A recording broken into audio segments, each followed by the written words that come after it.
नमस्कार। दिव्य ज्ञान में आपका बहुत बहुत स्वागत है। आप सभी व्रतियों को हरितालिका तीज की बहुत सारी शुभकामनाएं। आइए हरितालिका तीज की व्रत कथा सुनते हैं। ये कथा भगवान शिव ने पार्वती जी को सुनाई थी। कथा इस प्रकार है। हे गौरी, पर्वतराज हिमालय पर स्थित गंगा के तट पर तुमने अपनी बाल्यावस्था में 12 वर्षों तक अधोमुखी होकर घोर तप किया था। इतनी अवधि तुमने अन्न ना खाकर पेड़ों के सूखे पत्ते चबाकर व्यतीत किए। माघ की विकराल शीतलता में तुमने निरंतर जल में प्रवेश करके तप किया। वैशाख की जला देने वाली गर्मी में तुमने पंचाग्नि से शरीर को तपाया। श्रावण की मूसलाधार वर्षा में खुले आसमान के नीचे बिना अन्न जल ग्रहण किए समय व्यतीत किया। तुम्हारे पिता तुम्हारी कष्ट साध्य तपस्या को देखकर बड़े दुखी होते थे। उन्हें बड़ा क्लेश होता था। तब एक दिन तुम्हारी तपस्या तथा पिता के क्लेश को देखकर नारद जी तुम्हारे घर पधारे। तुम्हारे पिता ने हृदय से अतिथि सत्कार करके उनके आने का कारण पूछा। नारद जी ने कहा, गिरिराज, मैं भगवान विष्णु के भेजने पर यहाँ उपस्थित हुआ हूँ। आपकी कन्या ने बड़ा कठोर तप किया है। इससे प्रसन्न होकर वे आपकी सुपुत्री से विवाह करना चाहते हैं। इस संदर्भ में आपकी राय जानना चाहता हूँ। नारद जी की बात सुनकर गिरिराज गदगद हो उठे। उनके तो जैसे सारे कलेश ही दूर हो गए। प्रसन्न चित्त होकर वे बोले, श्रीमान, यदि स्वयं विष्णु मेरी कन्या का वर्ण करना चाहते हैं तो भला मुझे क्या आपत्ति हो सकती है। वे तो साक्षात ब्रह्म हैं। हे महर्षि, यह तो हर पिता की इच्छा होती है कि उनकी पुत्री सुख संपदा से युक्त पति के घर की लक्ष्मी बने। पिता की सार्थकता इसी में है कि पति के घर जाकर उसकी पुत्री पिता के घर से अधिक सुखी रहे। तुम्हारे पिता की स्वीकृति पाकर नारद जी विष्णु के पास गए और उनसे तुम्हारे ब्याह के निश्चित होने का समाचार सुनाया। मगर इस विवाह संबंध की बात जब तुम्हारे कान में पड़ी तो तुम्हारे दुख का ठिकाना न रहा। तुम्हारी एक सखी ने तुम्हारी इस मानसिक दशा को समझ लिया और उसने तुमसे उस विक्षिप्तता का कारण जानना चाहा। तब तुमने बताया, मैंने सच्चे हृदय से भगवान शिव शंकर का वर्ण किया है, किंतु मेरे पिता ने मेरा विवाह विष्णु जी से निश्चित कर दिया है। मैं विचित्र धर्म संकट में हूँ, अब क्या करूँ। प्राण छोड़ देने के अतिरिक्त अब कोई भी उपाय शेष नहीं बचा है। तुम्हारी सखी बड़ी ही समझदार और सूझबूझ वाली थी।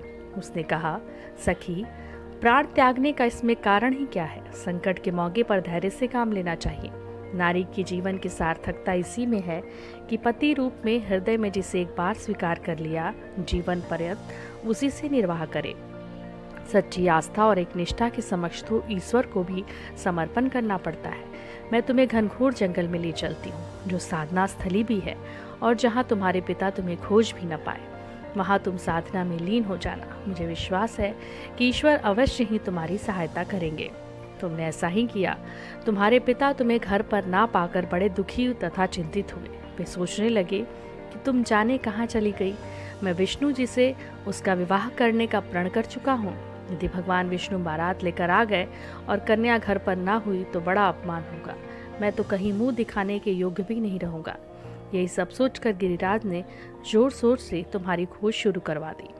इधर तुम्हारी खोज होती रही और उधर तुम अपनी सखी के साथ नदी के तट पर एक गुफा में मेरी आराधना में लीन थी।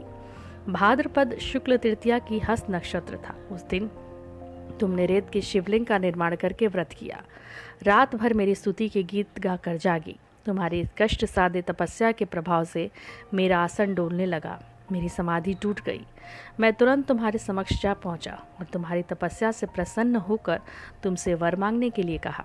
तब अपनी तपस्या के फलस्वरूप मुझे अपने समक्ष पाकर तुमने कहा, मैं हृदय से आपको पति के रूप में वर्ण कर चुकी हूँ। यदि आप सचमुच मेरी तपस्या से प्रसन्न होकर यहाँ पधारे हैं तो मुझे अपनी अर्धांगिनी के रूप में स्वीकार कर लीजिए।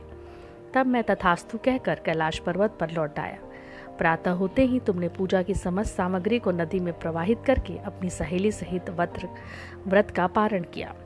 उसी समय अपने मित्र बंधु व दरबारियों सहित गिरिराज तुम्हें खोजते खोजते वहां आ पहुंचे और तुम्हारी इस कष्ट साध्य तपस्या का कारण तथा उद्देश्य पूछा। उस समय तुम्हारी दशा को देखकर गिरिराज अत्यधिक दुखित हुए और पीड़ा के कारण उनकी आंखों में आंसू उमड़ आए थे। तुमने उनके आंसू पोंछते हुए विनम्र स्वर में कहा, पिताजी, मैंने अपने जीवन का अधिकांश समय कठोर तपस्या में बिताया। मेरी इस तपस्या का उद्देश्य केवल यही था कि मैं महादेव को पति के रूप में पाना चाहती हूँ। आज मैं अपनी तपस्या की कसौटी पर खरी उतर चुकी हूँ। आप क्योंकि विष्णु जी से मेरा विवाह करने का निर्णय ले चुके थे, इसलिए मैं अपने आराध्य की खोज में घर छोड़कर चली आई। अब मैं आपके साथ इसी शर्त पर घर जाऊंगी कि आप मेरा विवाह विष्णु जी से ना करके महादेव जी से करेंगे। गिरिराज मान गए और तुम्हें घर ले आए। कुछ समय के पश्चात शास्त्रोक्त विधि विधान पूर्वक उन्होंने हम दोनों को विवाह सूत्र में बांध दिया। हे पार्वती, भाद्रपद की शुक्ल तृतीया को तुमने मेरी आराधना करके जो व्रत किया था, उसी के फलस्वरूप मेरा तुमसे विवाह हो सका। इसका महत्व ये है कि मैं इस व्रत को करने वाली कुमारियों को मनोवांछित फल देता हूँ। इसलिए सौभाग्य की इच्छा रखने वाली प्रत्येक युवती को यह व्रत पूरी एक निष्ठा तथा आस्था से करनी चाहिए। तुमने उनके आंसू पोंछते हुए विनम्र स्वर में कहा, पिताजी, मैंने अपने जीवन का अधिकांश समय कठोर तपस्या में बिताया है। मेरी इस तपस्या का उद्देश्य केवल यही था कि मैं महादेव को पति के रूप में पाना चाहती थी। आज मैं अपनी तपस्या की कसौटी पर खरी उतर चुकी हूँ। आप क्योंकि विष्णु जी से मेरा विवाह करने का निर्णय ले चुके थे, इसलिए मैं अपने आराध्य की खोज में घर छोड़कर चली आई। अब मैं आपके साथ इसी शर्त पर घर जाऊंगी कि आप मेरा विवाह विष्णु जी से ना करके महादेव जी से करेंगे। गिरिराज मान गए और तुम्हें घर ले गए। कुछ समय के पश्चात शास्त्रोक्त विधि विधान पूर्वक उन्होंने हम दोनों को विवाह सूत्र में बांध दिया। हे पार्वती, भाद्रपद की शुक्ल तृतीया को तुमने मेरी आराधना करके जो व्रत किया था, उसी के फलस्वरूप मेरा विवाह तुमसे हो सका। इसका महत्व ये है कि मैं इस व्रत को करने वाली कुंवारियों को मनोवांछित फल देता हूँ। इसलिए सौभाग्य की इच्छा करने वाली प्रत्येक युवती को यह व्रत पूरी एक निष्ठा तथा आस्था से करनी चाहिए।